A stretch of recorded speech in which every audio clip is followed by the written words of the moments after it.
เฮาพันโทคำตนนันทวงศ์รองเลขาคณะพรรคหากฐานหัวหน้าการทหารกองพันขนส่ง 401 กรมขนส่ง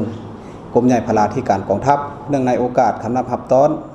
ห้างหากาเกียมการเฉลิมฉลองวันศาสตร์ที่ 2 ธันวาครบรอบ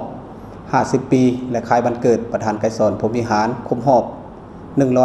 105 ปี ที่จะมาถึงนี้ให้เต็มไปด้วยความหมายความสำคัญอันลึกซึ้ง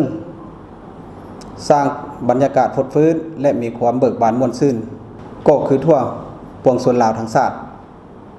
หวนคืน50 ปีประเทศเฮาตกอยู่ในภายใต้การปกครองของจักรพรรดิล่าเมืองขึ้นแบบใหม่และแบบเก่าประชาชนลาวบรรดาเผ่าถือกดขี่ขุดหีดอย่างโหดร้ายป่าเถื่อนภายใต้การนำพาของพรรคแค้นลาวขบวนการต่อสู้ประชาชนสามารถญาติได้ไสชนะอย่างต่อเนื่องและสถาปนาเป็นประเทศสาธารณรัฐประชาธิปไตยประชาชนลาวในวันที่ 2 ธันวาคม ปี 1975 50 ปีผ่านมาภายใต้การนำพาของพรรคเฮ็ดให้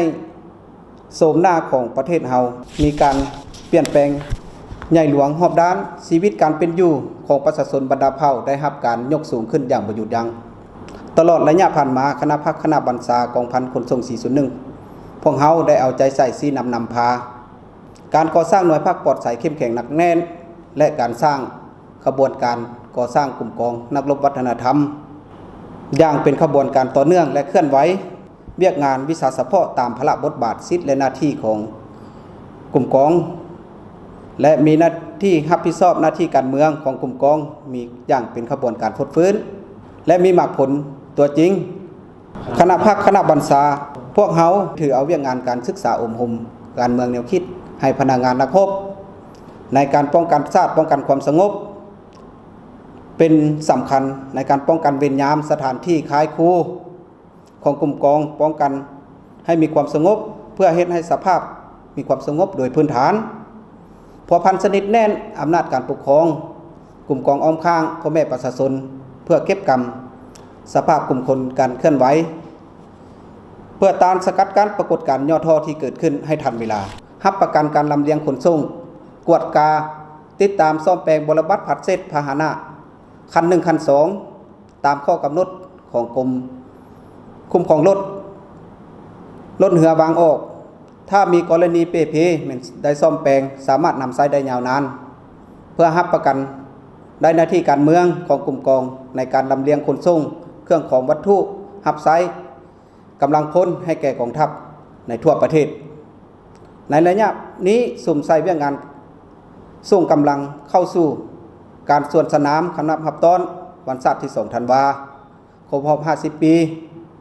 ที่จะมาถึงนี้โดยปฏิบัติตามแผนการของกรมขนส่งกรมใหญ่พลาธิการกองทัพปฏิบัติตามทิศชี้นำของคณะพรรคองค์การกรมใหญ่พลาธิการกองทัพเวียกงานการรับก่อสร้างกำลังได้ชี้นำพาพนักงานนักรบ